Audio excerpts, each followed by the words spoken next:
A shocking corruption scandal in China, involving a massive amount of gold seized, countless luxury villas and cars, and so much cash that it had to be weighed instead of counted.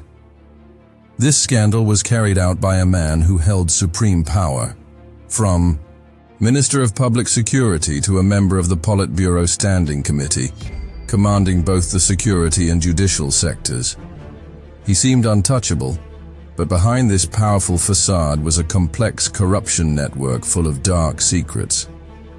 This is the corruption case of Zhou Yongkang. In this video, we will dive into the shocking details of the case, from the initial accusations to the investigation and trial, to understand how Zhou Yongkang abused his power, built his system, and why one of the most powerful figures in China eventually fell. Zhou Yongkang was born in Jiangsu Province, China. After graduating from Beijing Petroleum University majoring in petroleum exploitation, with his intelligence and quick thinking, he quickly rose through the ranks to become the director of the China National Petroleum Corporation from 1996 to 1998. This was Zhou's power base, as he pushed policies focusing on domestic and overseas oil exploration and exploitation. The rapid growth from these deals made Beijing's supervision difficult, planting the seeds for future corruption. From there, Zhou entered politics, starting a powerful career in the Chinese Communist Party when appointed secretary of the Sichuan Provincial Party Committee. Briefly about Sichuan, this is one of China's largest and most important provinces, ranked 5th in area and 4th in population, and an economic, cultural, and transportation hub in the western region. Despite many contributions, and successfully promoting economic development and improving infrastructure, Zhou gradually expanded his influence by placing his people into key positions. Within 3 years, he replaced the entire core leadership of the province, establishing a large and complex power network, including officials, businessmen, and family members, to manipulate economic and political activities for profit.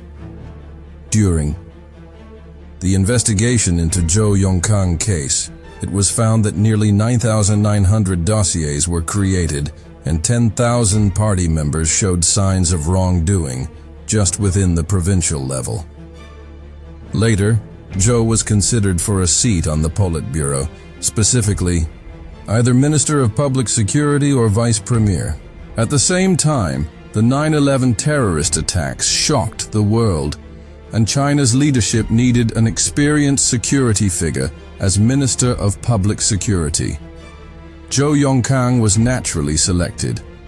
From 2002 to 2007, he served as Minister of Public Security of China, then was elected to the Politburo Standing Committee and served as Secretary of the Political and Legal Affairs Committee, overseeing the entire security, police, judiciary, and procuracy system, making him the most powerful legal official in Chinese history. During this time, Zhou became a patron of Bo Xilai, a rising political star in Chongqing. Just as Zhou seemed invincible, the scandal began. Bo Xilai, former Chongqing party secretary, fell from power after his right-hand man Wang Lijun fled to the U.S. consulate in Chengdu seeking asylum. Bo was sentenced to life imprisonment, and his wife received a suspended death sentence. As Bo's patron, Zhou Yongkang became a prime target in Xi Jinping's campaign to clean up the party.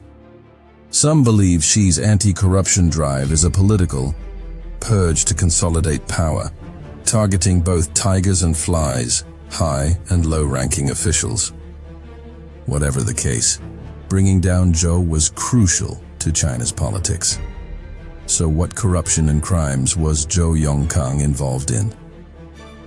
The numbers are staggering for a public servant. First, cash. Zhou was found to possess tons of cash in multiple foreign currencies. He also owned 48 tons of gold and silver, including many large gold bars, as well as an expensive collection of precious stones and jewelry. Next, real estate. Besides undisclosed overseas villas, he owned around 29 properties in 19 provinces across China. The volume was so large that the inspection required 3 rounds with hundreds of people. Afterward, 326 villas were registered under his wife, children, relatives, and even neighbors, with an estimated total value of 900 million to 1 billion USD. There are media reports that Zhou used about 4 villas to house hundreds of women, including actresses, TV staff, and female officials, as part of his decadent lifestyle while in office. Regarding luxury cars, he owned about 70 high-end vehicles, less significant compared to other assets. Bank accounts revealed Zhou held 947 domestic currency accounts and 117 foreign currency accounts in 133 banks throughout China, totaling nearly 5 billion USD.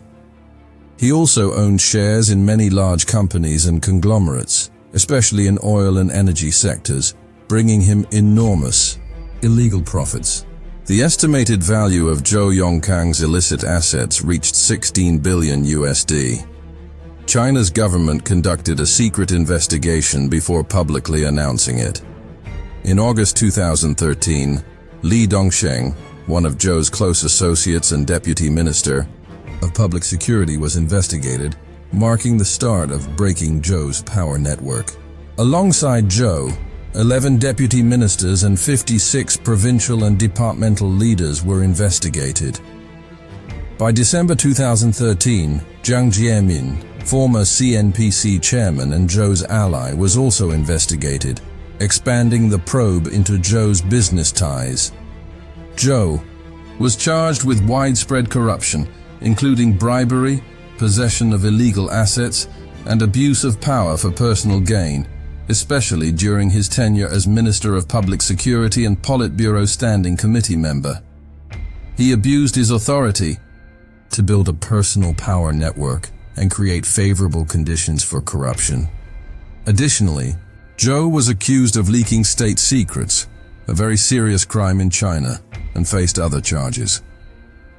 Despite public pressure for transparency and reform, Zhou's trial was held in secret due to national security concerns.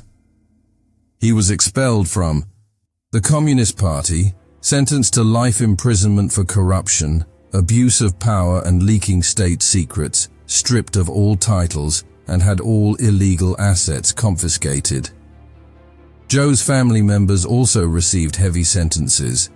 Jia Xiaoye, his second wife and a famous actress before marriage, was charged with illegal business activities and owning huge assets of unknown origin. Zhou Bin, his son, was arrested for illegal business dealings, accused of using his father's influence to secure lucrative contracts in oil and construction. Many of Zhou's close associates and relatives were investigated and charged with using Zhou's power for illegal gain. This case shocked China's political world, showing Xi Jinping's determination in his anti-corruption campaign.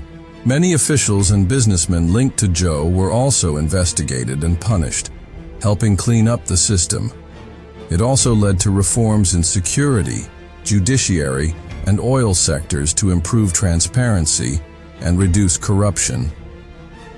Ultimately, Zhou Yongkang case is one of the most significant legal events in modern Chinese history, marking the end of a massive corruption scandal and sending a strong message from China's government about its commitment to fight corruption at all levels. For us, the lesson is clear. No matter how greedy, dirty money cannot be kept forever and will bring disaster in the end. Thank you for watching this video. It was compiled and researched from many sources and my own study.